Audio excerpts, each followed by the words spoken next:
안녕하세요, 주재룡입니다. 중국어를 잘하려면 어떻게 되나요? 중국 사람들하고 대화 많이 하면 되지. 이런 질문에 흔히 들을 수 있는 답입니다. 누구나 알고 있는 상투적인 멘트죠. 아무리 열심히 공부를 해도 소리내어서 말하지 않다면 개뿔 소용없다는 뜻이겠죠. 그런데 만약 클럽에서 춤추고 놀면서 중국어를 잘할 수 있다면 어떤가요?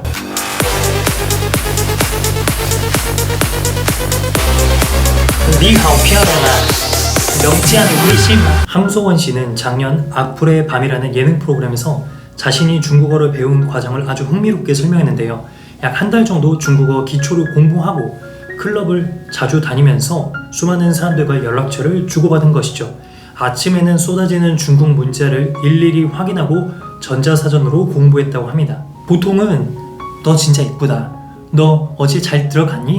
오늘 저녁에 나랑 함께 식사하지 않을래? 같은 문자였겠죠. 그리고 함소원 씨는 실제로 저녁에 이분들과 데이트하고 식사를 같이 하면서 중국어를 사용했다고 합니다.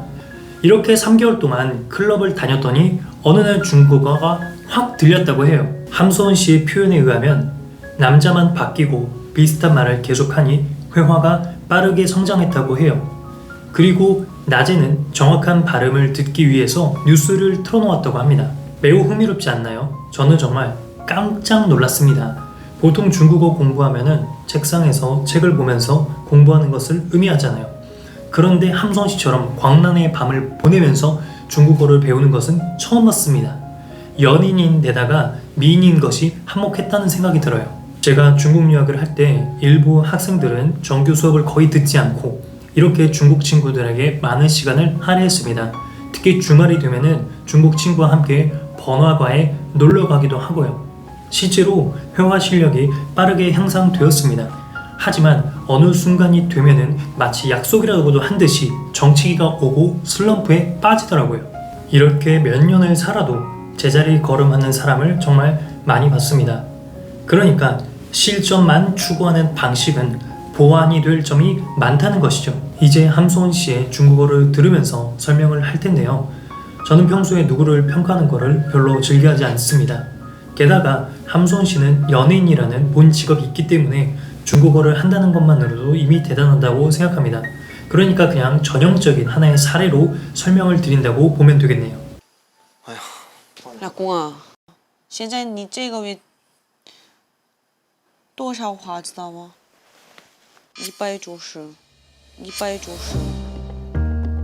함소원 씨가 돈을 막 쓰는 진어 씨를 나무라는 장면인데요. 문법이 잘못되었죠. 多少 앞에 화가 위치해야 됩니다. 现在你这个月花了多少知道吗?现在你这个月花了多少钱知道吗? 이런 식이 돼야죠. 집 많으면 넓은 집으로 가라. 저게 뭐야? 我们的家你房子很多嘛，这样的话你大房子这个搬家吧，干嘛这样小的房子这样真是。 야, 집 많으면 넓은 집으로 가라. 저게 뭐야? 라는 악플을 함소원 씨가 번역하는 장면이 나옵니다.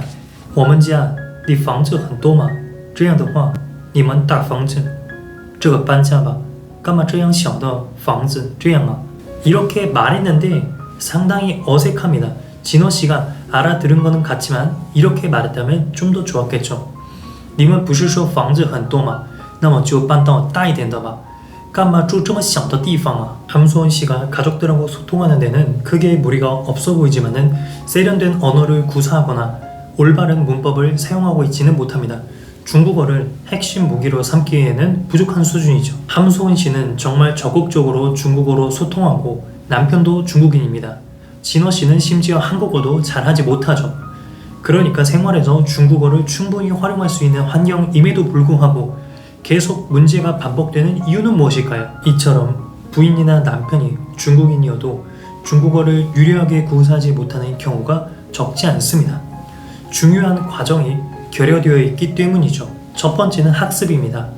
지식을 습득하고 확장시키는 과정이죠. 중국 드라마, 영화, 원서를 보면서 발음, 어휘, 문법을 향상시키는 과정이죠. 이 학습이 부족해 보입니다. 둘째는 대화입니다. 학습한 내용을 중국인과 소통하는 것이죠. 함소원 씨는 여기에서 거의 만점을 기록합니다. 약 한 달 정도 교육을 받고 바로 중국인들과 적극적인 소통을 했으니까요. 이건 결코 쉽지 않습니다. 셋째는 피드백입니다. 많은 사람들이 간과하고 있는 중요한 부분이죠. 실전 대화만 계속하고 피드백이 없으면 실력이 늘지 않고 슬럼프에 빠집니다. 왜 그럴까요? 매번 똑같은 말만 하거나 잘못된 말을 해도 교정하지 않으니까요.